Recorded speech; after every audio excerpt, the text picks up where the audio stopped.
This is the story of Bertil Hult from Sweden, who would not be beaten. Him and 3 friends made an ambitious plan. They'd go from Stockholm to Cape Town and would cross the Sahara, but not on a camel. He was an audacious man, who decided only a Royal Enfield can, a 976cc Model 182 V-twin with a sidecar.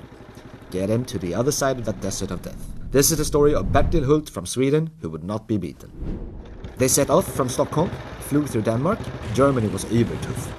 Whisked through Holland, Belgium and France without a hitch.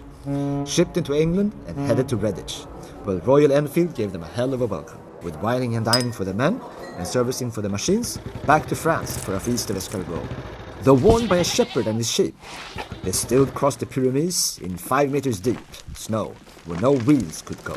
Border guards in Andorra had never seen Swedes. 5 rounds in the air, a serious scare. Then there was Spain. The ride by this time had caused enough pain to Bertil Hult's friends. They quit. That didn't deter Hult from his quest. No, sir. This ride was already a test. After all, he was Bertil Hult from Sweden, who would not be beaten. He headed to Casablanca in Morocco and then Tangier. Along the Atlantic coast, he drove 900 miles down. But only camels could take that route, and bandits were about. Hult had to backtrack hundreds of miles. A local Arab gave him some smiles, said it would show him the way. But the extra weight punctured his tire again and again. No place for repairs in sight. Then came the desert's curse, sandstorms, raging, howling all around him. He couldn't outgun it, no matter how fast he rode. Another time, he was shot at by 3 men.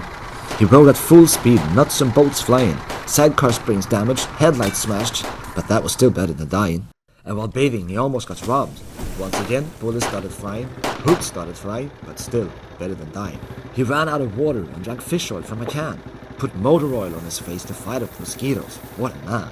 Finally, after days and nights, he reached and crossed to Nigeria.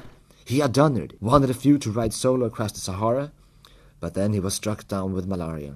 That's the story of one brave Swede, who crossed the Sahara on his companion royal. Through thick and thin, it had stayed loyal. Hats off to Bertil Hult from Sweden, who would not be beaten.